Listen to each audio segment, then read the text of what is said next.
What is going on, my paisanos? It is our Ultimate Save 6216 and welcome back to another Dragon Ball Super review. And in this episode, we're doing episode 91. Now, to start off with the episode, we see Zeno-sama just being bored and he's playing rock, paper, scissors with himself, literally. And seeing that, even though this is not Dragon Ball related, that reminds me of One Punch Man when Saitama Genos was going against Silver Fang and just playing rock, paper, scissors. But besides from that, so he's bored. He even says that himself. So he calls the Grand Priest, aka Whis' father, and he's like, okay, is everyone ready? And the Grand Priest is basically explaining and showing him that everyone's still getting ready, but Goku them so far have their whole team ready. And then Goku basically asks, where's Vegeta at? And Gohan says, well, he's up at Kami's lookout, getting ready to go to the hyperbolic time chamber. So cut to that scene, and you see Vegeta getting ready to walk into the room of Spirit of Time. And then Mr. Popo is saying, if you come here and destroy this room of Spirit of Time again, you're banned from here. And the way they put his eyes on the screen, it extremely remind me of Team 4 Stars, Mr. Popo, whenever he does the laugh. Oh my gosh, I can hear it now.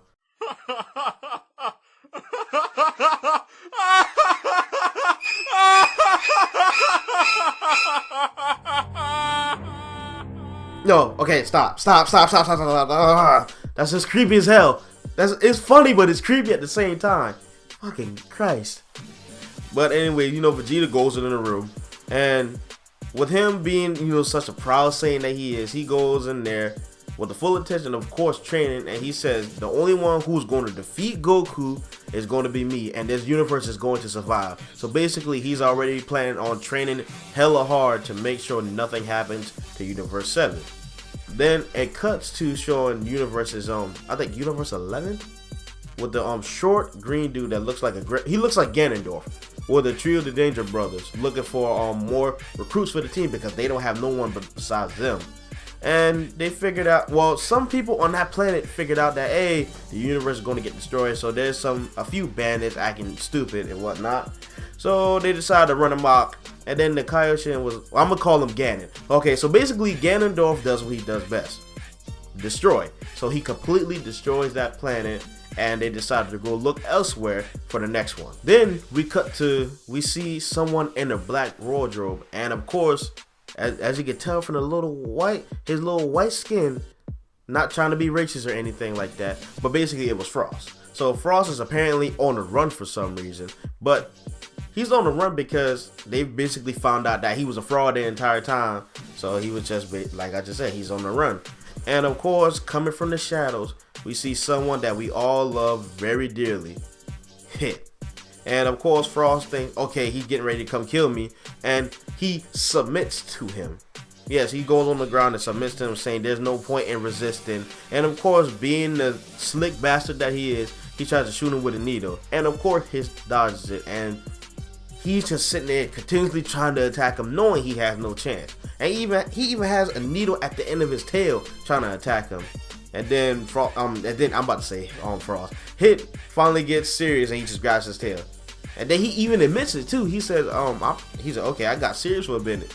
So you being on the run actually made your spirit a little stronger, which I actually kind of like hearing that. The fact that he just not, running to hide and not doing anything. He's actually getting stronger by running away, which sounds weird, but it's actually pretty cool to me. So what Hit does is basically invites Frost to be on Universe 16 so they could do the Tournament of Power again. And he basically says, if you refuse, I'm going to kill you anyway. You're gonna die on the spot. He's like, all right, I'm not even going to refuse. And then what was kind of funny, he's like, all right, go ahead and get rid of that poison needle in your heel too. Of course, like, Hit is just fucking awesome. Like, he kind of reminds me of seeing, I see Hit as a serious Goku for some reason. A serious Goku that kills, and that's not a Saiyan. I don't know, that's the pressure I feel. Matter of fact, he kind of reminds me of Bardock a little bit with how his face looked. That's just me though. That's just me. Ignore me. And then we cut to Yamcha. He's just laying in bed bored. And then he's basically just chilling. He's wondering if Goku and them going to invite him to the Tournament of Power. Which is not going to happen, of course. But then he gets an unexpected visitor. Muten Roshi. Basically what Roshi wanted Yamcha, wanted Puar for is to transform into a pretty young girl, so he could basically get rid of his weakness. And he even says his weakness is young girls with his perverted ass. Of course, that's Master Roshi for you. So Puar, you know, she goes along. Well, Yamcha asks her to go along with it, and she does. And luckily, they tied Roshi up, so he can't do nothing, but he's sitting there attacking Puar. Puar even gets a hammer. I didn't pay attention to it at last second, but she gets a hammer and knocks him out there, and he still gets up and just going back after her. That was a little comedy relief for that part of the episode. But anyways, on to the serious part. So then we cut to Goku and Whis training. So Goku goes Super Saiyan Blue, and they're going at it. Goku's sitting there attacking him, and Whis just dodging him. And then eventually, Whis says, your sides are open, distracts Goku, hits him with his staff, and then Goku falls back a little bit. And then, you know, Goku, I'm about to say Goku, I don't know why am I messing up today? But Goku just rebounds and tries to attack Whis, but instead Whis gets move out the way, gets behind him and put him in a choking hold. And then Goku basically gets reminded of when Toppo actually did the same thing to him. And he's like, none of that. And bit the hell out of Whis. And then he threw him. I thought that was actually kind of funny too. And he's like, you have no class at all. That's basically what Whis said. And his Goku's like, well, that's your fault. You basically remind me when Toppo put me in a chokehold and then powers me up. Powers himself up. And looking at that power up, I'm going to make another video about basically chapter 24 on Toritaro version of Dragon Ball Super. That's going to be a totally different video, and you will see why. Then we cut to Toppo and one of his subordinates that looks like Beerus and Champa. And Toppo's just sitting there tapping the table, and his subordinate eating some weird looking balls or whatnot. He eats some weird looking balls. But anyways, jokes aside, he still hasn't really found a team yet either. But I'm assuming they're most likely going to use the whole Justice, I forgot what they're called. Justice Squad? I can't remember. It's not Justice League. I know that. That's DC. I just triggered a lot of people by saying that. Oh gosh, I'm going to get so much hate on that from that one little funny comment because I'm joking around.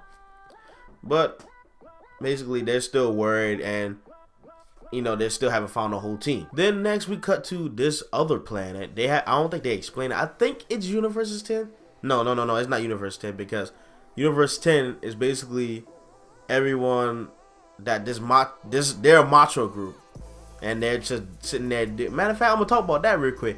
They're doing weird dances, and Gowasu is actually recording them.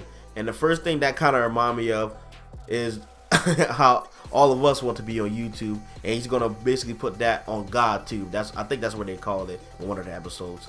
But Guas is basically trying to be famous on YouTube just like everybody else. Well, not famous, but just get views. He's trying to be like everyone else. And then we cut to a different planet that's all pretty and lighty and whatnot. It's like full of colors and pink. And then basically they're recruiting martial artists, which they're standing in line, and some look like dudes that's dressed up like females. I don't know, it's kind of weird to me.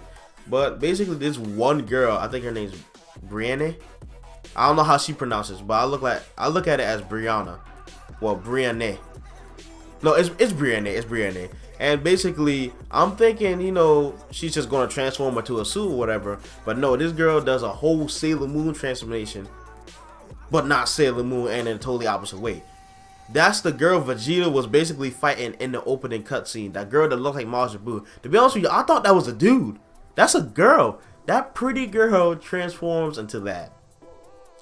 And that kind of reminds me of Zarbon, now that I think about it. Zarbon was all pretty, but as soon as he transformed, he turned into an ugly beast. Well, she's not really ugly, she just got chubby.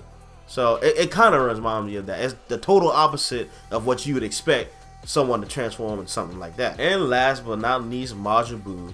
Well, Bulma gets a call from Satan and basically explains that Majin Buu cannot participate in the tournament yet again because he's going to be asleep for at least 2 or 3 months.